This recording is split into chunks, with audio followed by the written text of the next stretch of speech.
Hello and welcome back. Glad you've tuned in. Hope your day is going well. And I'm here with a very interesting update. I've read through a very insightful interview that Prince Harry held with Fast Company, and he gave some very interesting insights, and I'm so glad to share them here with you. So let's get straight into this, courtesy of Fast Company. The interview starts by saying, over the past year, Prince Harry and Meghan, the Duke and Duchess of Sussex, have become increasingly outspoken advocates for healthier social media, a topic that is clearly near to their hearts, given the vitriol and harassment they have faced online and in the press. By partnering with organizations that aim to understand technology's impact on society and vocally critiquing the state of online life in media, the couple are using their clout to push for change in the current digital ecosystem. So in this interview, they do highlight Fast Company, who is asking the questions, and Prince Harry. So sometimes I will just say FC and PH for Fast Company and Prince Harry so that we can just keep this moving along really quickly. So the interview FC starts by asking, 6 months ago you wrote an essay for Fast Company in which you asked companies to take action to ensure the meaningful reform of our unchecked and divisive attention economy. How has your perspective on social media's role in society changed over the past few weeks since the US Capitol event? Now, I'm also going to edit myself here so that the YouTube algorithm doesn't ding certain words. So I guess you know what I mean when I talk about the US Capitol event. Prince Harry answered and said, when I wrote that piece, I was sharing my view that dominant online platforms have contributed to and stoked the conditions for a crisis of hate, a crisis of health, and a crisis of truth. And I stand by that, along with millions of others who see and feel what this era has done at every level. He talks about those who have lost themselves to conspiracy theories and mistruths. And then he goes on to say, the magnitude of this cannot be overstated, as noted even by the defectors who helped build these platforms.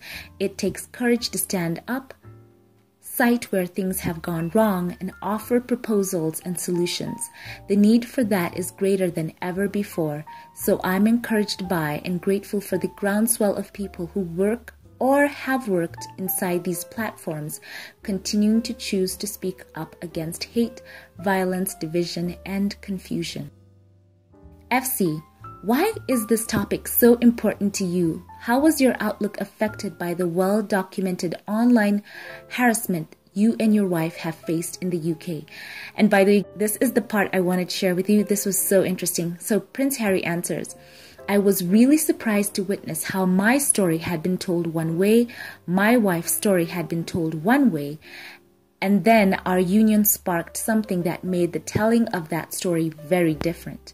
The false narrative became the mothership for all the harassment you're referring to. It wouldn't have even begun had our story just been told truthfully. But the important thing about what we experienced is that it led to us hearing from so many others around the world. We've thought a lot about those in much more vulnerable positions than us and how much of a need there is for real empathy and support. To their own degree, everyone has been deeply affected by the current consequences of the digital space. He goes on to say that it's a humanitarian issue. From an early age, the guiding principle in my life has been about the duty to truth, the pursuit of compassion, and the alleviation of suffering. My life has always been about trying to do my part to help those who need it most. And right now we need this change because it touches nearly every single thing we do or are exposed to. So he was asked, FC asks, where do we go from here? What do you think needs to change to create online atmospheres where truth, equity, and free speech are all prioritized? PH, I ask the same thing every day and lean on the experts to help give guidance on how to reform the state of our digital world. How we make it better for our kids, of course, but also for ourselves now. The avalanche of information we are all inundated with is bending reality and has created this distorted filter that affects abilities to think clearly or even understand the world. What happens online does not stay online. It spreads everywhere like wildfire, into homes and workplaces, into the streets, into minds. The question really becomes about what to do when news and information sharing is no longer a decent, truthful exchange, but rather an exchange of weaponry. The answer I've heard from experts in this space is the common denominator starts with accountability. There has to be accountability to collective well-being, not just financial incentive. It's hard for me to understand how the platforms themselves can eagerly take profit but shun responsibility. Then he also goes on to talk about the shared accountability and how we can call for digital reform and debate how that happens and what it looks like. But it's also on each of us to take a more critical eye to our own relationship with technology and media. To start, it doesn't have to be that complicated. Consider setting limits on the time you spend on social media. Stop yourself from endlessly scrolling, fact-check the source, and research the information you see, and commit to taking a more compassionate approach and tone when you post or comment. These might seem like little things, but they add up.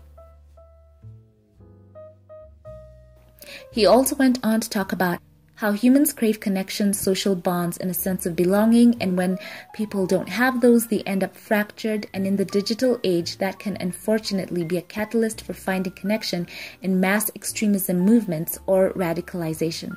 So FC goes on to say, since the Capitol event, big tech companies from Twitter to Amazon have exercised their power by making determinations about who gets to use their platforms. Do you think companies should have the power to make decisions about who has access to some of the most prominent platforms on the internet? PH answers, we have seen time and time again what happens when the real-world cost of misinformation is disregarded.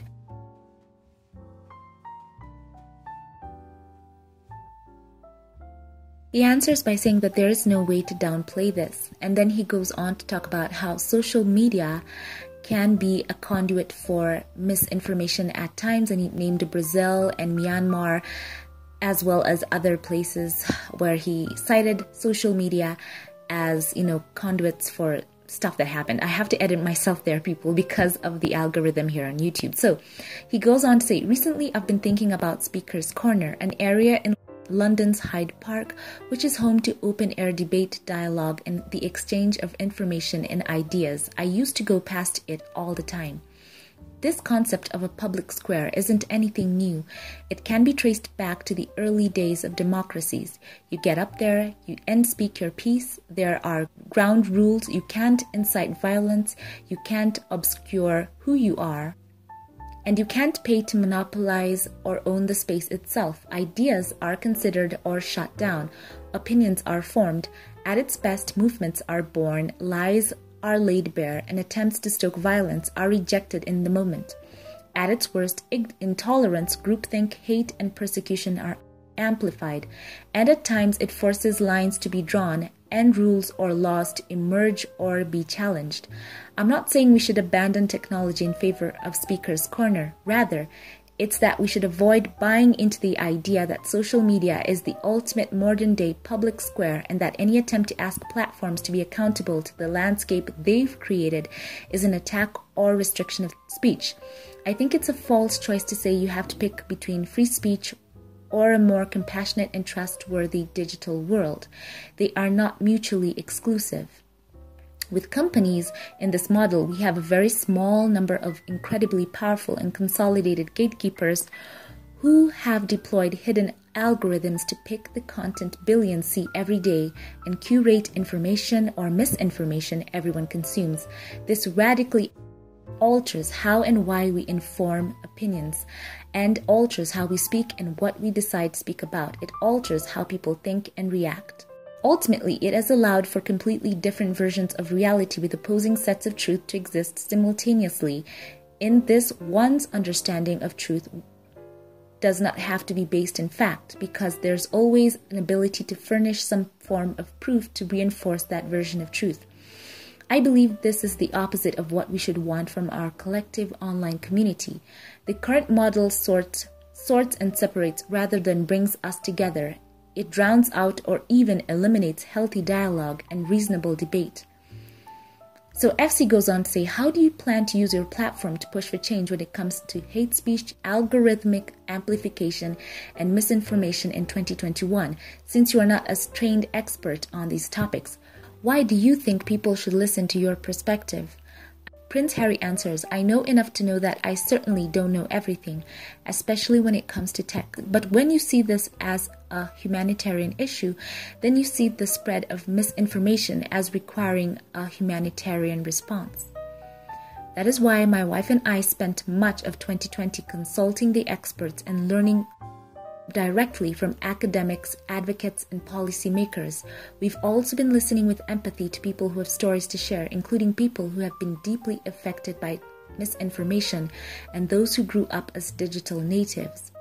Prince Harry says there are a lot of incredible people and digital architects thinking about or already working on innovative and healthy platforms. We need to support them, not only because it's the right thing to do, but also because it can make commercial sense. And we have to look at the state of competition and ensure that the landscape doesn't indiscriminately squeeze out or incentivize against fresh ideas. So FC asks, given your concerns about divisiveness, misinformation, and hate speech online, how have your views on using social media yourself changed over the last years? How do you approach it now, and are you planning to make any changes? Prince Harry answered, and this is so interesting, guys. Prince Harry says, it is funny you should ask because ironically, we woke up one morning a couple of weeks ago to hear that a Rupert Murdoch newspaper said we were evidently quitting social media. That was news to us, bearing in mind we have no social media to quit, nor have we had for the past 10 months. The truth is, despite its well-documented ills, social media can offer a means of connecting and community, which are vital to us human beings. We need to hear each other's stories and be able to share our own. That's part of the beauty of life. And don't get me wrong, I'm not suggesting that a reform of the digital space will create a world that's all rainbows and sunshine, because that's not realistic, and that too isn't life. There can be disagreement, conversation, opposing points of view, as there should be, but never to the extent that violence is created, truth is mystified, and lives are jeopardized. We will revisit social media when it feels right for us, perhaps when we see more meaningful commitments to change or reform.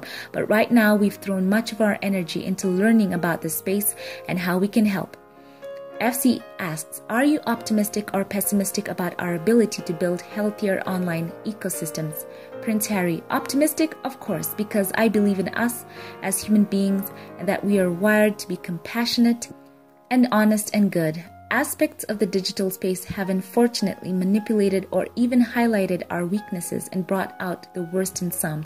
We have to believe in optimism because that's the world and the humanity I want for my son and all of us. We look forward to being part of the human experience, not a human experiment. Wow, that's great. So this is a very interesting update. Share your thoughts with me in the comment section. I love the fact that one day indeed they are saying that they will revisit social media when it feels right for them.